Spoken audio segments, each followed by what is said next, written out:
Appreciate that. Good to see everybody tonight, as usual. And as we finish up Acts chapter 19, we invite your comments and thoughts as we go along and get into chapter 20.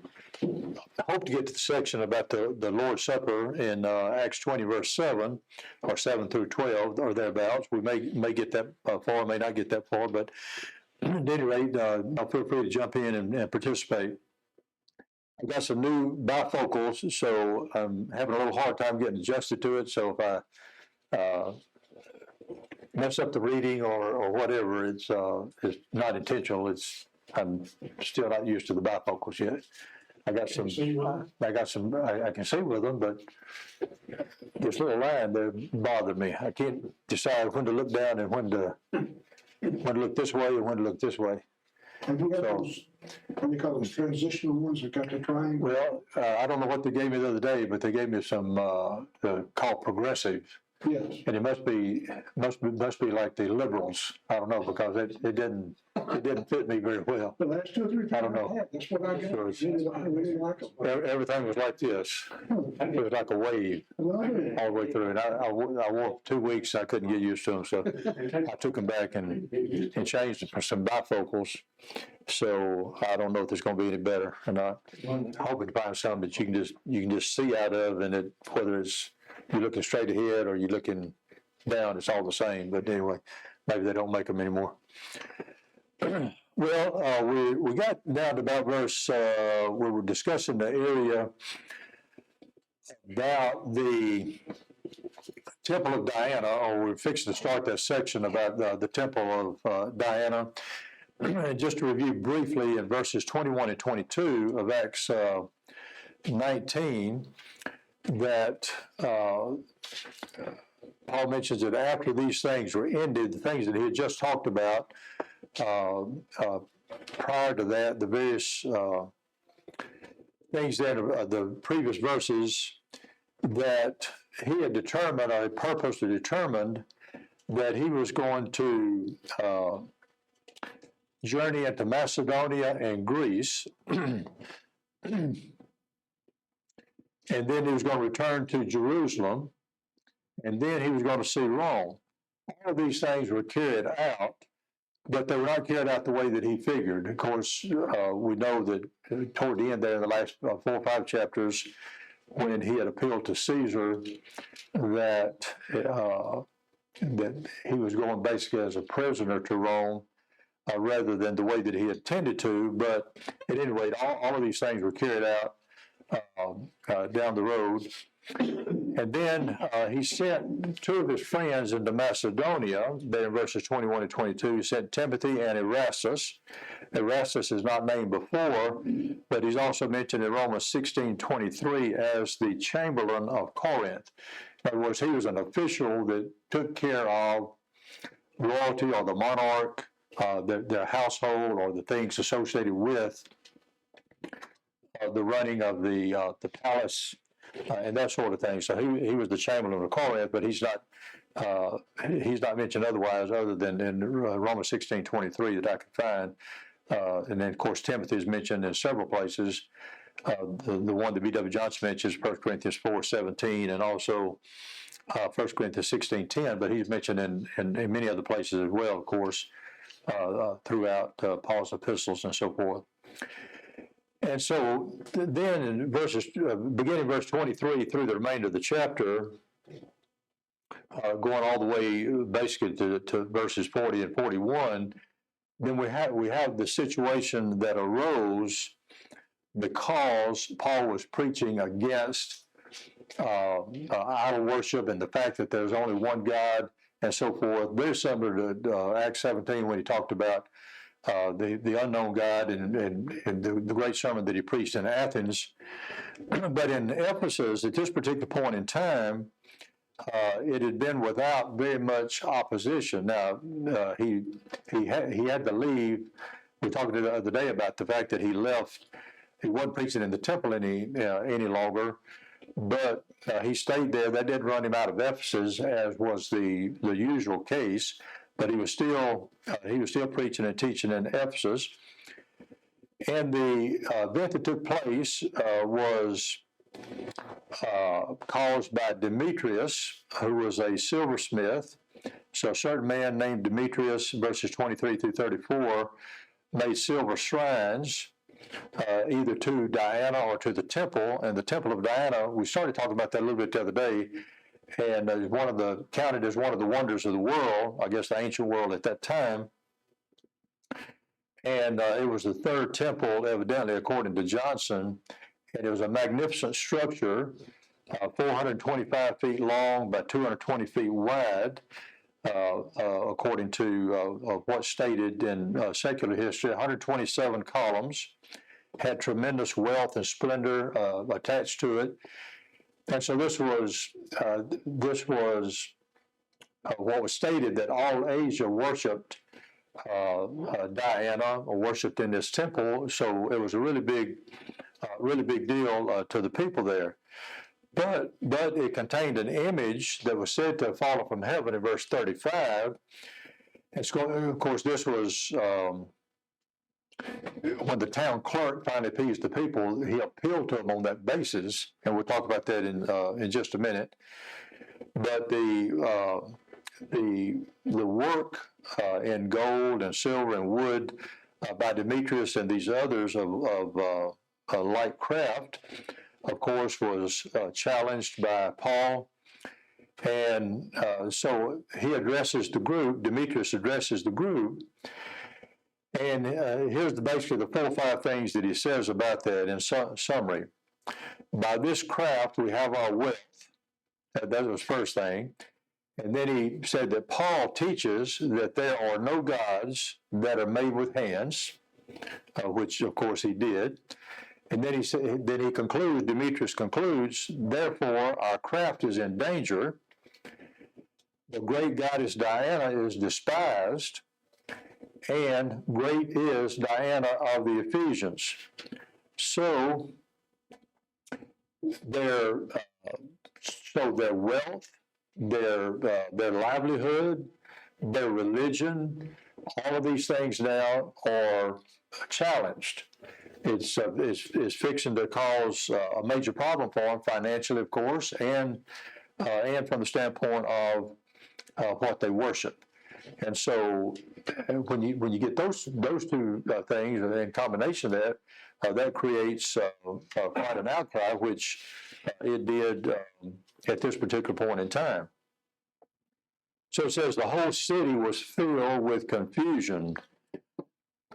And so when you take away their livelihood and you take away their religion, of course, you're going to have some issues. As a result of that, they caught Gaius, two of Paul's companions there, Gaius and Aristarchus. Gaius was a Macedonian. Aristarchus was from Thessalonica. So they took them, they rushed with one accord into the theater. And Johnson said that when he was writing his commentary in the 1890s, he said the theater was still to be seen. You have remnants of it, or you had enough of it to know that it was a large theater that would seat some 20 to 30,000 persons. And of course, they used it for a lot of different things other than just the theater part, and not just for amusements and so forth, but also for public assemblies. Paul wanted to reply to that, but they wouldn't let him. They thought his life would be in danger if he ventured himself into the theater, so they told him no, not to go.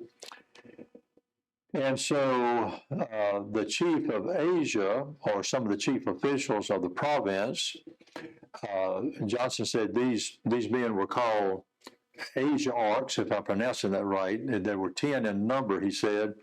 They were chosen annually from the chief towns around that part of Asia. They were his friends. The president of that body always lived in Ephesus, he said. But these people evidently were in support of Paul, or in sympathy with the gospel. And of course, there are many instances when Roman officials and those in his travels helped him out. Of course, there were many situations that was not the case. We know that the Romans beat him 3 times with rods and other situations where he had problems with the authorities. That, when he asked them, said, is it lawful for you to beat a man that is a Roman and uncondemned, and so forth and so on. So he had his issues with them, but there were those that supported him and so forth. So as a result of this, with the tumult that was going on, they drew Alexander out of the multitude. Evidently, he was a Jew of great prominence. He was put forward by the Jews to challenge what Paul was saying. But the outcry, evidently, from the other group, from the Gentiles and others that were not Jews, it was so great that they shouted him down. In other words, for the space of about 2 hours, great is Diana of the Ephesians. And just imagine the chant or the tumult that was going on at that particular point in time. So these Jews really wanted to shift the blame to the Christians and so forth, but Alexander wasn't able to make very much headway. So down about verse 35 to 40, we find that the town clerk appeared. So for 2 hours, verse 34, they were crying out, great is the Diana of the Ephesians. The town clerk, Johnson said this was a person that was kind of second, like we would say, somebody would take the place of the mayor. There was the mayor was the main official, like in our town, and whoever was next in line, there was the town clerk, and he had some prominence attached to him because of the position that he held. And so evidently he had enough, they respected him enough that he was able to calm them down so that he could make his speech and make sure that they knew that if they caused too much of a trouble, it was going to get them in trouble with Rome, which they didn't want, because Rome, Johnson said that Ephesus was called a free city, which means they kind of governed themselves, and they didn't want the Romans to come down on them because of a riot or a lot of problems associated with this particular thing. As long as they could keep everything under control, the Romans kind of left them alone, let them do their own thing. So the town clerk, an officer of great influence in the Grecian cities of Asia, so he was kind of next in rank to the top official in the area, which in our town would be the mayor. And so his argument was that the image which fell down from Jupiter, he talks about the image which fell down from Jupiter, saying in effect that Diana had fallen from heaven, and so her position is secure. In other words, they can't do anything to negate the influence of Diana. They had already chanted for 2 hours, great is Diana of the Ephesians. So the town clerk kind of appealed to him on that basis that she's so great that her image fell down from heaven. And this was a bit of superstition, evidently that day as well, that in the temple, that they had those that they worshiped that they thought because of some of the officials stating that this was an image from heaven, and as a result of that, it had a big role. And they mentioned, Johnson mentioned several of these that I didn't know these. The Palladium, y'all may have, but the Palladium of Troy, Diana of Taurus, and I don't know if this is the same one or not. It may have been a different one.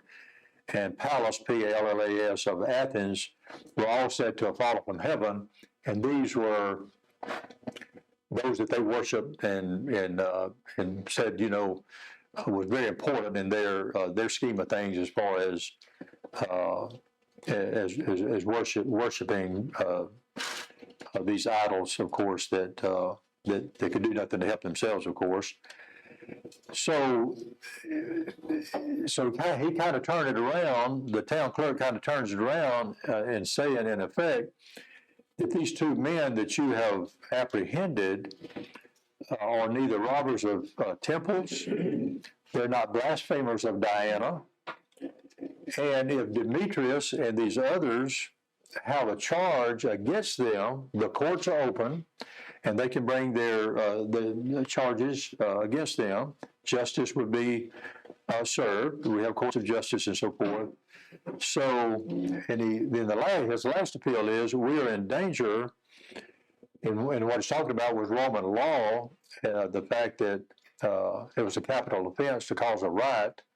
They could be in serious trouble, and that Ephesus, they could take away the freedom, I guess, of being a kind of governing themselves in effect in the Roman Empire, and they have certain liberties. He says basically that could be taken away if you go too far with this, and so he calmed them down and so forth, and then basically told them to go home. He dismissed them. Then in verse 41, when he had spoken these things, he says, "There's no cause whereby we may give an account of this. There's no justification for it." Basically, is what he's saying. And when he had thus spoken, he dismissed the assembly. So he was able to calm them down to make sure that they didn't get out of control or become a full-blown riot. Any thoughts on that before we leave it and get into chapter 20? Anybody? Just another example of Paul and the fact that he certainly could stir things up, which he did pretty much everywhere he went. That he had so much zeal and so much passion for what he did. He didn't back down from any situation, and another example of how he stirred up the populace and so forth. But he was able to stay there for nearly 3 years. He mentions that in Acts 20 that he was there for 3 years or thereabouts, and had great success there in the city of Ephesus. So he's still on his third missionary journey. And so let's read the first 6 verses, and then we'll comment on that, and then we'll try to get at least get started on verses 7 to 12 about the breaking of bread that he talks about in 7 through 12. Wayne, if you would, read Acts 21 through 3, and then Dal, if you would, 4 through 6. After the uproar had ceased, Paul called us out to him and embraced him and departed to go to Macedonia. Now, when he had gone over that region and purged them with many words, he came to Greece and stayed 3 months. And when the Jews plotted against him, had plotted against him as he was about to settle Syria, he decided to return through Macedonia. And there accompanied him into Asia, Sopater of Berea, and of the Thessalonians, Aristarchus and Secundus of Gaius of Derbe, and Timotheus of Asia, Titus and Trophimus. Thus these going before tarried for us at Troas.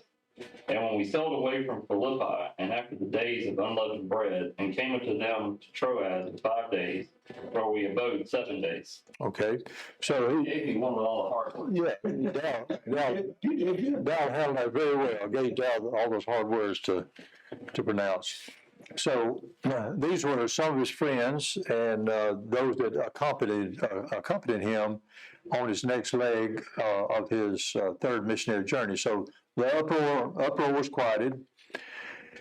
His purpose was to go into Macedonia, and he mentioned that in chapter 19 and verse 21, but he was going to remain in Ephesus until after Pentecost. He mentions that also in 1 Corinthians 16:8. Those of you that take notes, I know Keith gets some of the verses there, but he mentions it when he wrote to the church at Corinth. There in the last chapter, he mentions that he was going to stay at Ephesus until after Pentecost, and that's in 1 Corinthians 16 and verse 8. And that time, which was about, according to Johnson, probably in the middle of May in AD 57 or 58, at this time it probably come. So, having exhorted the disciples, he departed. So he was on his way to Greece, that the second epistle to the Corinthians was written.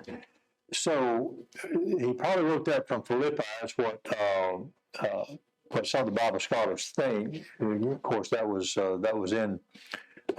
in Greece, in Philippi, or in Philippi being a chief city of Macedonia.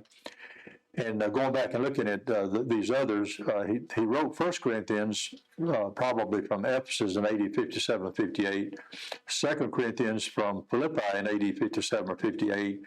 And the results of that was, after he wrote the first letter, and just a little side note, after he wrote the first letter, he sent Titus to see how it was received by them. Of course, that was all the division that was going on, the suing each other, the mockery of the Lord's Supper, the man who had his father's wife, the division, all the things that was going on. Of course, at that particular point, he wanted to find out how that letter was received. Titus came back with a good report about that, and he was glad of the report. And so, as a result, when after he wrote that first letter, then, of course, he wrote the second letter, still on the same journey, probably from Philippi in AD 57, 58. And then looking up some of these others, when he gets to Corinth, that's when he writes to the church at Rome. That was probably in AD 58. And I know Keith has mentioned some of these before. Some of them are off by a year or so. But just going back, I just kind of looked it up to refresh our minds about when he actually started writing these letters. First and Second Thessalonians, probably 52, 53 AD. Galatians, some say 53 AD. Some more of us say around 57, 58 AD. Ephesians, Philippians, Colossians, and Philemon, 62, 63 AD. First Timothy, probably 66, 67 AD. Titus is 66, 67 AD, and 2 Timothy probably around 68 AD. So it had about a 15 or 16 year period there from about 52, 53 AD to about 68 AD when he wrote his last letter there to Timothy before, of course, he was killed. That was kind of the time frame that these letters were written. So he mentions. He speaks twice about coming to Corinth for the third time. Now, we don't, Keith had mentioned this before, but we don't have a record of where he actually went that other time. But he speaks of this in 2 Corinthians 12:14 and 2 Corinthians 13:1 of coming the third time to Corinth. And one of the Bible scholars or commentators, a guy named Hackett, supposes that during the 3 years at Ephesus, he made a flying visit to Corinth by sea to correct disorders in the church there, and then he goes on from there in our section here where he's gone over those parts. He visited Philippi, Thessalonica, Berea at least, and possibly other Macedonian churches. So we don't have a record. We don't have a record of that particular visit, but evidently, if you said I've come to see him the third time, and he mentions that twice, evidently he had visited one other time. That's possibly not recorded. So at this particular point, he comes into Greece, in other words, to Corinth. And so during the 3 months there in Corinth, he wrote what some class has the greatest of all his letters, the Epistle to the Romans. So during this stay at Corinth is when he wrote to the church at Rome. During this time, the Jews were laying in wait for him. We don't have any other details about that, but evidently it was a murderous plot to kidnap him or to kill him. And so to prevent it, his plans were changed. And instead of sailing to Syria, he again took the route to Macedonia. And then he mentions all of these that accompanied him there that Dal enjoyed pronouncing. Sopater and Dal, I probably won't do any better. You probably did better than I would do. The oldest manuscript, Johnson said, calls him the son of Pyrrhus, Pyrrhus. He's otherwise unknown. Aristarchus, if that's what you pronounce that, he's also mentioned in Acts 19:29. Secundus is not named elsewhere. Gaius of Derbe. A lot of times when they say where somebody's from, that's to distinguish him from somebody else with the same name, and we know that there are more than one Gaiuses in the New Testament, and we find that out in Acts 19:29. Derbe was in Lycaonia, and of course Timothy was from that area, from Lystra, which was near Derbe. Tychius was supposed to be an Ephesian. Trophimus, Paul got in trouble one time about Trophimus because they thought that he had brought a Greek Trophimus into the temple, and they chided him about that. There was no evidence that he had done that. That's a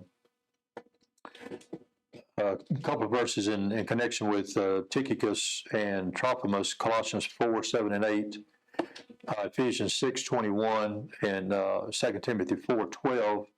One or the others mentioned in those verses. Also Acts 21:29 and 2 Timothy 4:20. So he sent them ahead. So Paul evidently stayed with the church at Philippi while they went on to Troas, and then Luke joins the group because he uses the word us. Since we know that he wrote Acts, he uses the we and the us here. So now he's in the party. He's a companion at this point in time. So when Paul first passed into Europe 6 or 7 years before, he was with him. Luke was with him at that particular point in time, and that's found back in Acts 16:12. So he had stayed in one of those cities, or a couple of those cities at that point in time, and then he rejoins him at this particular point in Corinth. So he attends to him, of course. He was a physician. And they came to Troas in 5 days. The voyage before, in Acts 16:11, it says, was made in 2 days. So evidently, Johnson and others said the wind must have been contrary and a little bit harder to get there. So it took 5 days to get there.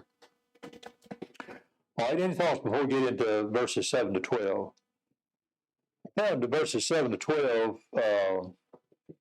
the part about the Lord's Supper, I wanted to kind of get into that a little bit because I wanted to read. We won't get all of it tonight, but we'll finish up next week with some comments. I'll mention what Wayne Jackson and B.W. Johnson says about it, but I found a very interesting study about what McGarvey and what Mac Deaver says about the first day of the week. Of course, we know that they're assembled on the first day of the week because this is what's said there.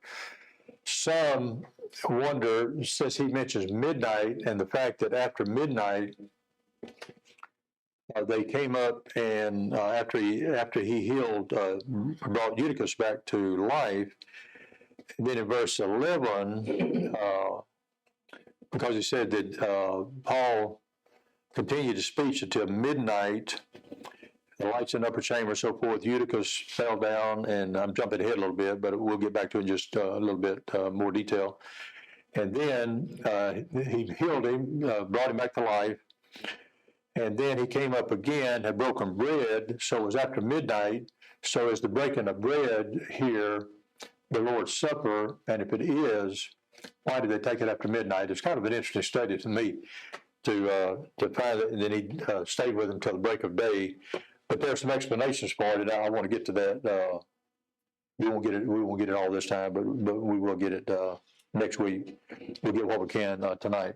So verses 7 to 12, Lord, read 7 through 10, and Keith, read 11 to 12, if you would. When we sailed away from Philippi after the days of unleavened bread, and came to them to Troas in 5 days, where we abode 7 days. And on the first day of the week, when the disciples came together to break bread, Paul preached unto them, ready to depart on the morrow, and continued his speech until midnight. And there were many lights in the upper chambers where they were gathered together. And there sat in the window a certain young man named Eutychus, Okay. being fallen in deep sleep. And as Paul was long preaching, he sunk down to sleep and fell from the third wall and was taken up dead. And Paul went down and fell on him and embraced him and said, Trouble not yourselves, for his life is in him. When he therefore was come up again and had broken bread and eaten and talked a long while, even till break of day, so he departed. And they brought the young man alive and were not a little comforted. Bill, you ever fall asleep in church? Well, at least you didn't fall out of the third.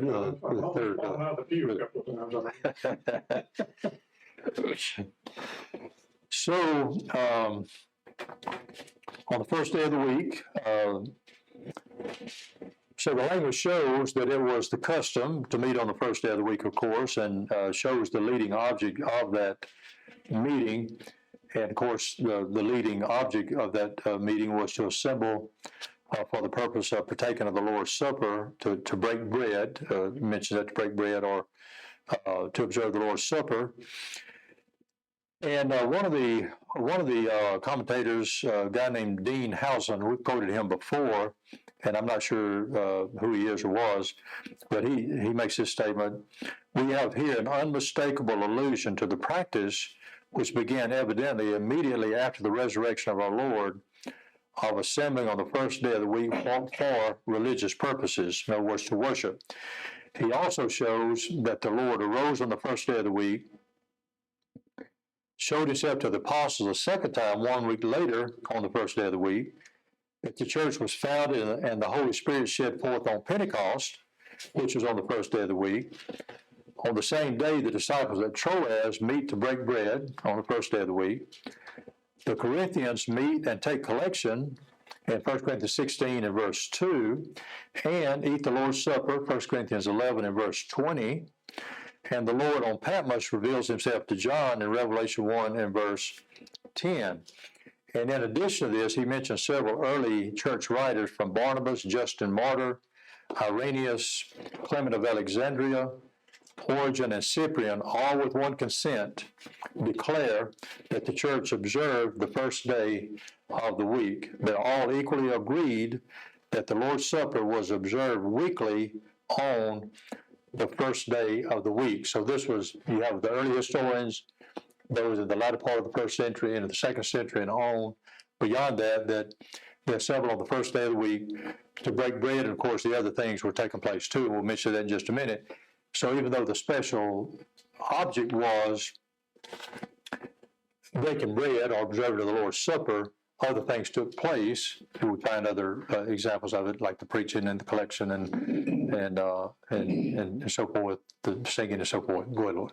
Do you think it's possible these were two different meals, the Lord's table, and if Paul started preaching, I don't know what time they met, to assemble. If he preached all day and then to midnight, they might have took a break, to eat or something. Exactly. Yeah, Not too different. And some think that, and some think that when it's first stated there, upon the first day of the week, when the disciples came together to break bread, in other words, that was their purpose for coming, but they weren't actually breaking the bread in verse 7. That was their purpose in assembling, but the actual breaking of the bread, the eating of the Lord's Supper was in verse 11. That's what some think. And some think it was since the terminology is exactly the same, that it was the same event. Then others say there's two different events. But the Lord's Supper was taken in verse 7.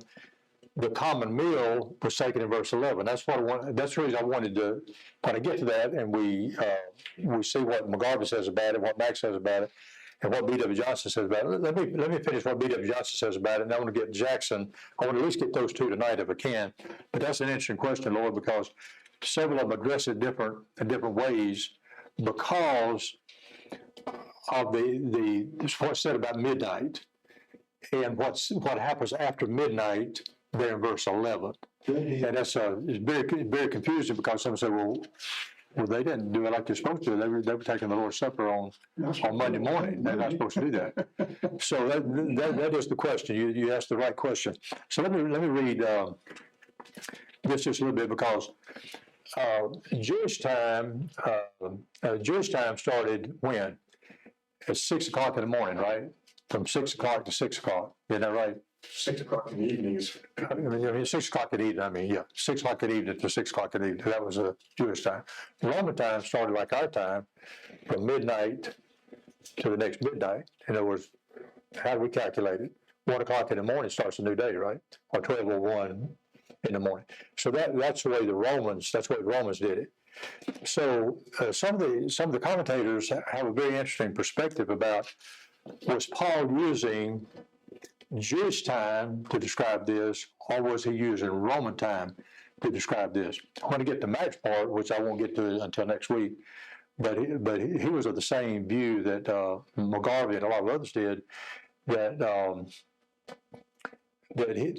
he was probably talking about Jewish time, not Roman time, but Mac has changed his mind about that, and he has a very interesting scenario.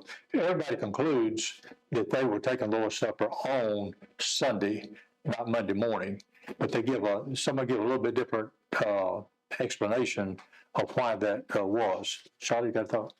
Yeah, when Timothy told Paul he had upset stomach and Paul. Oh, you're going to talk about drinking? Wine. Don't talk about that drinking now. No drinking in this class. They told him to drink a little wine to settle his stomach. Well, if he was alive today, he'd say use a little Sprite and saltine cracker. What do you think? I'm just picking at Charlotte.